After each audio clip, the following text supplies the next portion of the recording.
la luminosité varie en fonction du stade. Dans le Coran, la luminosité des étoiles varie. Les sceptiques prétendent que l'auteur du Coran s'est trompé, la luminosité des étoiles ne change pas. Aujourd'hui, les scientifiques confirment que leur luminosité varie en fonction du stade. Les étoiles peuvent finir leur vie sous l'une des trois formes suivantes, naine, étoile à neutrons ou trou noir, leur luminosité varie avec le stade. Mais quelle que soit sa forme, elle n'est plus visible à l'œil nu. Ce n'est que récemment que l'on a su cela. Pourtant, il y a 1400 ans, le Coran annonçait que les étoiles perdraient leur lumière. Tumisa, en arabe, signifie « perdre sa lumière ».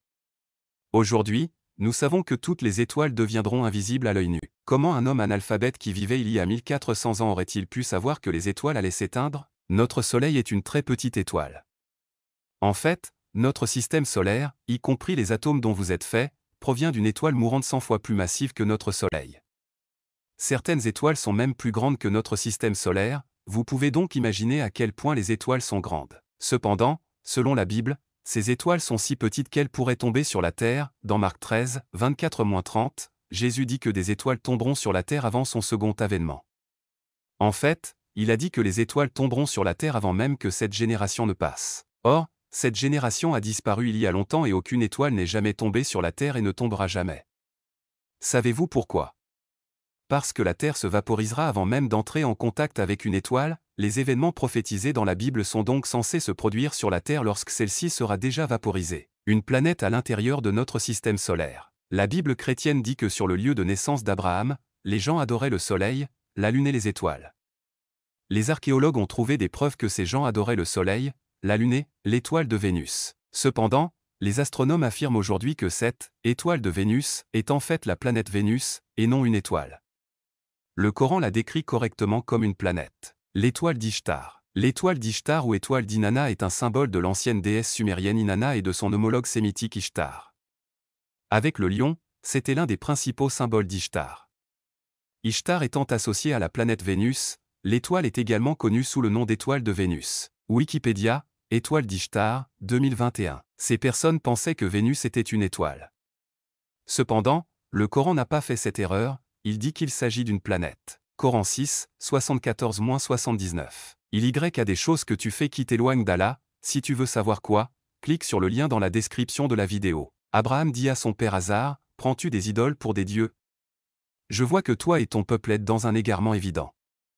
Nous montrâmes donc à Abraham l'empire des cieux et de la terre, afin qu'il en fasse partie avec certitude. Lorsque la nuit tomba sur lui, il vit une planète. Il dit, c'est mon Seigneur. Mais quand elle s'est couchée, il a dit, je n'aime pas ceux qui se couchent.